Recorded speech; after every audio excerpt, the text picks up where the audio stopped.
সুপ্রিয় দর্শক, আসসালামু আলাইকুম। আপনাদের সবাইকে স্বাগত জানাচ্ছি এখনকার আলোচনা। আপনাদের সঙ্গে আছি আমি সিরাজুল ইসলাম। দর্শক, ইরানের সর্বোচ্চ নেতা সাইয়েদ মোস্তফা খামেনি তার বাবা সর্বোচ্চ নেতা শহীদ আয়াতুল্লাহ আলী খামেনির হত্যার প্রতিশোধ নেয়ার অঙ্গীকার ব্যক্ত করেছেন। তিনি বলেছেন, আমরা থাকি বা না থাকি এই প্রতিশোধ নেওয়া হবে।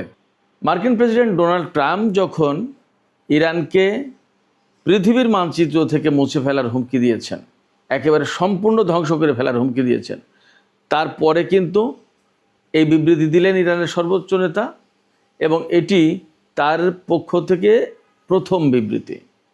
এদিকে ইয়েমেনে হুতি সমর্থিত যে সরকার, তারা বলেছে মধ্যপ্রাচ্য অঞ্চলে যে সমস্ত দেশ আমেরিকাকে ঘাঁটি করতে দিয়েছে এবং সেই সমস্ত ঘাঁটি থেকে আমেরিকা বিভিন্ন দেশের উপর হামলা চালাচ্ছে, তাদের পরিণতি খারাপ হতে পারে।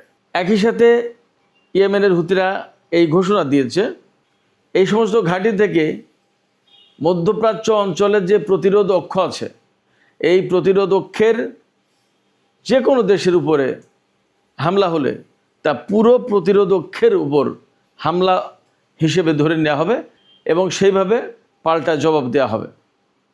এদিকে চীন কিন্তু হিলিয়াম রপ্তানি বন্ধ করে দিয়েছে। দেশটি বলেছে মধ্যপ্রাচ্য অঞ্চলের এই ক্রাইসিসের কারণে তারা এই মুহূর্তে আর হিলিয়াম রপ্তানি করবে না। তাহলে বিশ্ববাজারে এর কী প্রভাব পড়তে যাচ্ছে সেটি কিন্তু একটা আশঙ্কার কারণ হতে পারে। সুপ্রিয় দর্শক, আমরা এই সমস্ত বিষয় নিয়ে বিস্তারিত আলোচনা করব। আশা করি আপনারা শেষ পর্যন্ত সঙ্গে থাকবেন, আর ভিডিও ভালো লাগলে লাইক, কমেন্ট, শেয়ার করবেন এবং চ্যানেলটি সাবস্ক্রাইব করে সাথেই থাকবেন। দর্শক, চলুন আমরা বিস্তারিত আলোচনা করি। সর্বপ্রথমে যে আলোচনা করতে হবে সেটি হচ্ছে ইরানের বর্তমানে সর্বোচ্চ নেতা যিনি সাইয়েদ মোস্তফা খামেনি, তিনি বলেছেন ইরানি জাতি সর্বোচ্চ নেতা শহীদ আলী খামেনির শাহাদাতের বদলা বা প্রতিশোধ নেয়ার জন্য প্রস্তুত। এটি আমাদের জাতির দাবি এবং এই দাবি বা এই অঙ্গীকার অবশ্যই বাস্তবায়ন করা হবে। অর্থাৎ তিনি বিবৃতিতে বলেছেন ইরানের সর্বোচ্চ নেতাকে যারা শহীদ করেছেন তাদের বিরুদ্ধে প্রতিশোধ নেওয়া হবে। তিনি এরপরেই বলেছেন যে এই প্রতিশোধ অবশ্যই বাস্তবায়ন করা হবে, তা আমরা থাকি আর না থাকি, এটা যেহেতু জাতির দাবি। মার্কিন প্রেসিডেন্ট ডোনাল্ড ট্রাম্প গতকালকে হুমকি দিয়েছেন, গতকাল মানে 10ই জুলাই তিনি হুমকি দিয়েছেন যে ইরান যদি তাকে হত্যার প্রচেষ্টা চালায় বা তাকে হত্যা করে, তাহলে তিনি মার্কিন বাহিনীকে নির্দেশ দিয়ে রেখেছেন যে ইরানকে একদম পৃথিবীর মানচিত্র থেকে মুছে দিতে হবে, ইরানকে সম্পূর্ণভাবে ধ্বংস করে দিতে হবে। এই কথা যখন বলেছেন তার কিছু পরেই ইরানের বর্তমান সর্বোচ্চ নেতার পক্ষ থেকে এই বিবৃতি এলো, প্রতিশোধের ঘোষণা এলো। এখানে বিশেষভাবে খেয়াল রাখা দরকার, মোস্তফা খামেনি তার বাবার শাহাদাতের পর এই সর্বপ্রথম কোনো আনুষ্ঠানিক বিবৃতি দিলেন।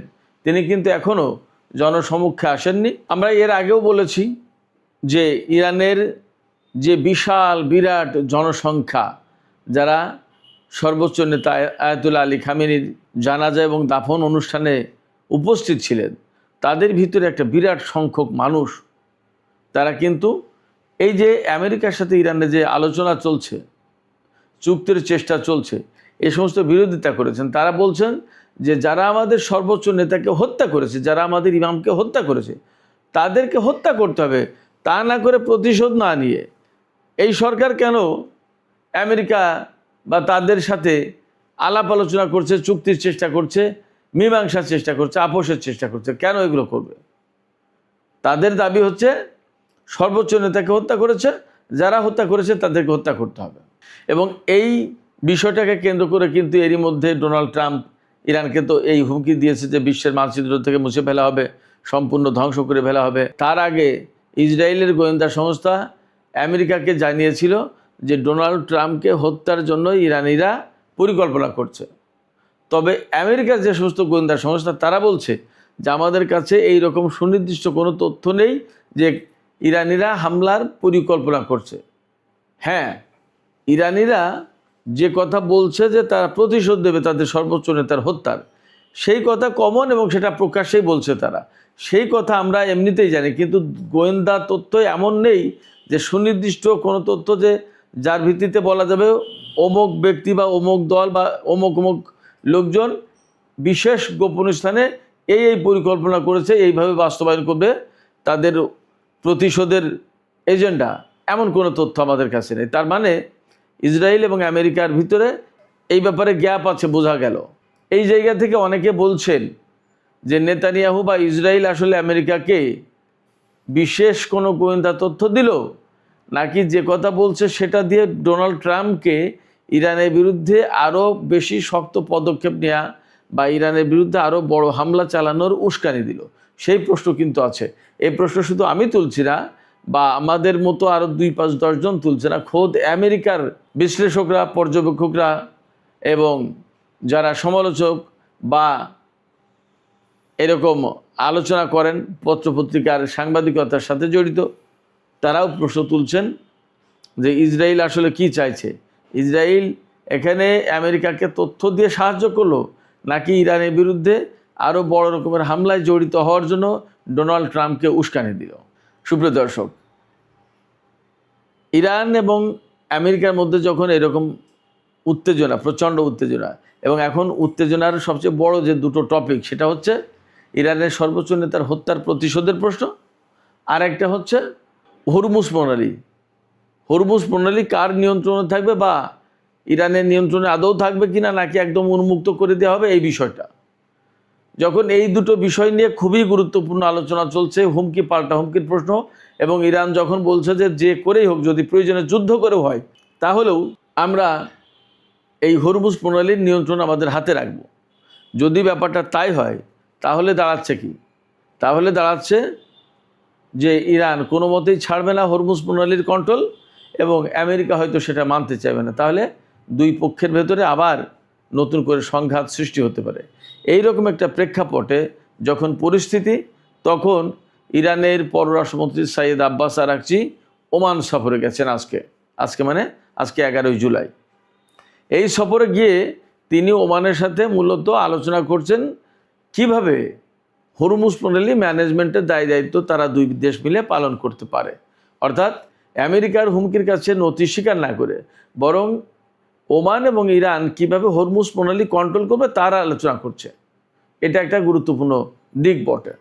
এদিকে মধ্যপ্রাচ্যের এইরকম ডামাডোল, সংকট, উত্তেজনা, সংঘাত, সংঘর্ষ, যুদ্ধ যখন চলছে, তখন ইয়েমেনের হুতি নিয়ন্ত্রিত সরকার, যেটা সানা ভিত্তিক যে সরকার, সেই সরকারের পক্ষ থেকে একটা আনুষ্ঠানিক বিবৃতি প্রকাশ করা হয়েছে। সেই বিবৃতিতে বলা হয়েছে মধ্যপ্রাচ্যের যে সমস্ত দেশে আমেরিকার ঘাঁটি আছে এবং সেই সমস্ত দেশ থেকে আমেরিকা যে সমস্ত প্রতিরোধ অক্ষের দেশ বা শক্তির উপরে হামলা চালাচ্ছে, যারা আমেরিকাকে ঘাঁটি করার সুযোগ দিয়েছে, তাদের জন্য পরিণতি খারাপ হতে পারে। ইয়েমেনের সানা ভিত্তিক সরকার একদম সুস্পষ্ট করে বলেছে, যদি এই সমস্ত দেশ মধ্যপ্রাচ্য অঞ্চলের প্রতিরোধ অক্ষের ওপরে আমেরিকাকে হামলা চালানোর সুযোগ দেয়, তাহলে এই প্রতিরোধ অক্ষ পাল্টা হামলা চালাতে পারে এই সমস্ত দেশগুলোর উপরে বা মার্কিন ঘাঁটিগুলোর উপরে, এবং এক্ষেত্রে একেবারে স্বয়ং সম্পূর্ণভাবে প্রতিরোধ অক্ষের যে কোনো পক্ষ নিজের মতো করে সিদ্ধান্ত নিয়ে হামলা চালাতে পারে। এর ভেতরে সবচেয়ে গুরুত্বপূর্ণ যে কথাটা বলেছে সানা ভিত্তিক সরকার, সেটা হচ্ছে যে এই যে প্রতিরোধ অক্ষের যে শক্তিগুলো এখানে যুক্ত আছে, এর যে কোনো একটা শক্তি বা যে কোনো একটা পক্ষের উপর হামলাকে প্রতিরোধ অক্ষ একেবারে পুরো প্রতিরোধ অক্ষের উপরে হামলা বলে ধরে দেবে এবং এর বিরুদ্ধে কঠিন এবং কার্যকর জবাব দেবে। ইয়েমেনের হুতি আনসারুল্লাহ আন্দোলন সমর্থিত সানা ভিত্তিক যে সরকার রয়েছে, তাদের পক্ষ থেকে এই কথা যখন বলা হচ্ছে, তার মানে দাঁড়াচ্ছে যে ইয়েমেনে বড় রকমের নতুন সংঘাতের, যুদ্ধের আশঙ্কা আছে, এবং সেই যুদ্ধে মধ্যপ্রাচ্যের দেশগুলো তাদের ঘাঁটি আমেরিকাকে যদি ব্যবহার করতে দেয়, তাহলে পরিস্থিতি কি হবে সেই ব্যাপারে কিন্তু মধ্যপ্রাচ্যের দেশগুলোকে, বিশেষ করে যে সমস্ত দেশে আমেরিকার ঘাঁটি রয়েছে, সেই সমস্ত দেশ এবং সেই সমস্ত দেশের সরকারকে সানাভিত্তিক ইয়েমেনের সরকার সতর্ক বার্তা দিল। এখন এই সমস্ত দেশ বা মার্কিন ঘাঁটি তারা কে কীভাবে বার্তাটা নেবে সেটা তাদের ব্যাপার, তবে মনে হচ্ছে নতুন করে সংঘাতে ইয়েমেন আরও অ্যাক্টিভলি এবং আরও বেশি ওয়াইড রেঞ্জে দায়িত্ব পালন করবে, অর্থাৎ ইরানের পক্ষ হয়ে যুদ্ধ করার সম্ভাবনা তৈরি হলো এই ঘোষণার ভেতর দিয়ে। আমরা কুয়েত, বাহরাইন, কাতার, সংযুক্ত আরব আমিরাত, সৌদি আরব, জর্ডান সহ মধ্যপ্রাচ্যের যে সমস্ত দেশ আছে তাতে 19টি ঘাঁটি এবং স্থাপনা, মার্কিন সামরিক স্থাপনা আছে বলে মোটামুটি তথ্য। ফলে এই সমস্ত সব ঘাঁটি এখন প্রতিরোধকের বৈধ টার্গেটে পরিণত হবে বলে মোটামুটিভাবে ধারণা করা যাচ্ছে। সুপ্রিয় দর্শক, আজকের আলোচনার শেষ পর্যায়ে একটা বিশেষ গুরুত্বপূর্ণ খবর নিয়ে আলোচনা করব। সেটি হচ্ছে চীন আন্তর্জাতিক বাজারে হিলিয়াম রপ্তানির উপর নিষেধাজ্ঞা আরোপ করেছে। অর্থাৎ চীন থেকে এখন হিলিয়াম গ্যাস রপ্তানি করা যাবে না। চীনের বাণিজ্য মন্ত্রণালয় এবং কাস্টমস প্রশাসন এই দুটো প্রতিষ্ঠানের পক্ষ থেকে এই ঘোষণা দেওয়া হয়েছে, অর্থাৎ হিলিয়াম রপ্তানি বন্ধ ঘোষণা করা হয়েছে। এই যে চীনের পক্ষ থেকে হিলিয়াম রপ্তানি বন্ধের ঘোষণা দেওয়া হলো কেন? চীন বলছে যে মধ্যপ্রাচ্যে যে যুদ্ধ চলছে এই যুদ্ধের কারণে আন্তর্জাতিক বাজারে এরই মধ্যে হিলিয়াম সরবরাহের উপরে একটা চাপ পড়েছে। কারণ যে সমস্ত দেশ হিলিয়াম আন্তর্জাতিক বাজারে সরবরাহ করে তার ভিতরে কাতার একটা। মধ্যপ্রাচ্যের এই সংঘর্ষের কারণে কাতার থেকে যেমন তেল গ্যাস রপ্তানি করা মুশকিল হচ্ছে, তেমনি হিলিয়াম রপ্তানি করাও কঠিন হয়ে পড়েছে। এই অবস্থায় চীন দেখছে যে তার প্রচুর পরিমাণে শিল্প কারখানায় এই হিলিয়াম গ্যাস প্রয়োজন হয়। এখন যদি এই পরিস্থিতিতে হিলিয়াম গ্যাস রপ্তানি অব্যাহত রাখে আর মধ্যপ্রাচ্যে বিশেষ করে ইরানের সাথে আমেরিকা এবং ইসরায়েলে যদি আরও বড় কোনো সংঘাত যুদ্ধ শুরু হয়, তাহলে আন্তর্জাতিক বাজারে হিলিয়াম সরবরাহ সংকটের মধ্যে পড়বে এবং চীন হয়তো সরবরাহ ঠিকমতো নাও পেতে পারে। আবার এই মুহূর্তে চীনের সাথে আমেরিকার কিন্তু বিরাট বাণিজ্য যুদ্ধ চলছে। যেমন মার্কিন প্রেসিডেন্ট ডোনাল্ড ট্রাম্প ঘোষণা দিয়েছেন গতকালকে যে চীন যদি ইরানের কাছ থেকে তেল আমদানি অব্যাহত রাখে তাহলে চীনের উপরে 100% ট্যাক্স বা শুল্ক আরোপ করা হবে।